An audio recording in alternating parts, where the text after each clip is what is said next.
Hello, this is Courtney from Five Stitches Crochet, where we keep it simple. In this video, I just want to give you a brief explanation of how I decided to start doing this channel and the webpage. I do give an explanation of this on my blog, but for those of you who would prefer to hear about it than to read about it, I'll give just a very brief description.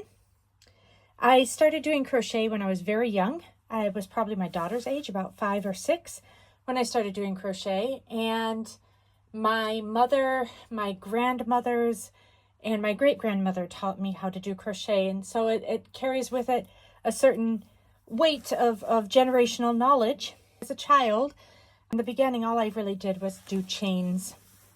And with those chains, I made necklaces and bracelets. I embellished things around my bedroom until I was old enough to ask my mom if she would teach me how to do more. And she taught me how to do rows, to go back and forth. And then eventually how to do granny squares. And with that, you can make so many things. So I made a lot of blankets in the beginning. Most of my family makes blankets.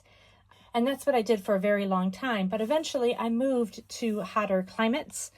I'm originally from Michigan, but I moved to South America where it didn't make sense to make these big, heavy Afghans anymore.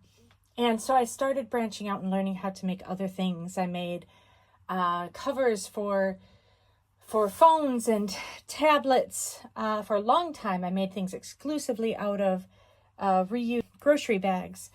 I made bags and purses and wallets.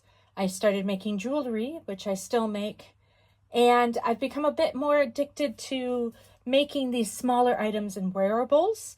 And I always have several projects going at once, sometimes big blankets, sometimes smaller things. And you know, with that, we get to where I am today. I call this site Five Stitches, in part because my daughter helped me to name it. So when I was trying to come up with a name and I asked her, what do you think? And she said, well, it should have the number 5 in it because that's how old I am. She is no longer 5. I've been very slow at getting this up and running. She's now 6, but I thought about it and I went, you know, it makes sense because with 5 simple stitches, you can really make almost anything in crochet. There are modifications of those stitches. There are different ways of placing them within loops, etc. But with 5 basic stitches, if you can learn those 5 basic stitches, you can make something useful or practical or beautiful. And those 5 simple stitches are a chain, which is essentially also a slip stitch. I'll talk about that in a separate tutorial. A single crochet, a half double crochet, and a double crochet. These are US terms, obviously different in UK terms. And I think I left one off, a treble crochet as well, or a triple crochet, depending on your terminology.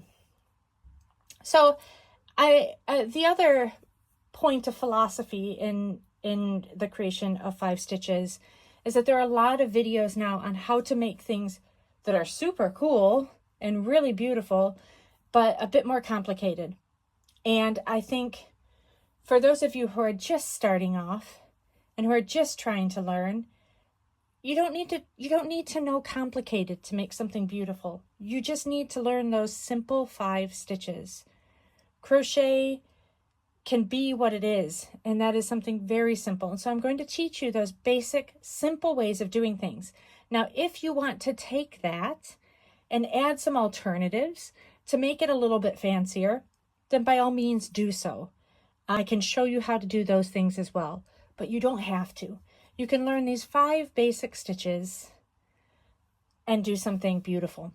And so that's what I'm going to focus on with you, is how to keep crochet simple and how to keep crochet without trying to pretend it is something that it isn't. Crocheting isn't knitting. It doesn't have to look like knitting. It can be crochet and be lovely and beautiful as it is. With that, a bit of a warning, I do have 2 cats and a small child, so in some of my videos, you will hear them, especially the cats. The child I try to keep out of the background, but my cats have a tendency to come wherever I am and jump up and fight my yarn while I'm trying to do a video. This isn't a professional studio. I am a working mom and working in these kind of side spaces that I find in my house. Like I said, you kind of have to I'm keeping it simple. So I hope you enjoy these videos. I hope they're helpful. I hope you will like and subscribe, as they say in all of my daughter's YouTube Kids videos. And leave some comments to let me know if you have any suggestions. If you have questions, please do feel free to use this space, to use my blog, to open up conversations and dialogue about crochet. I look forward to hearing from you.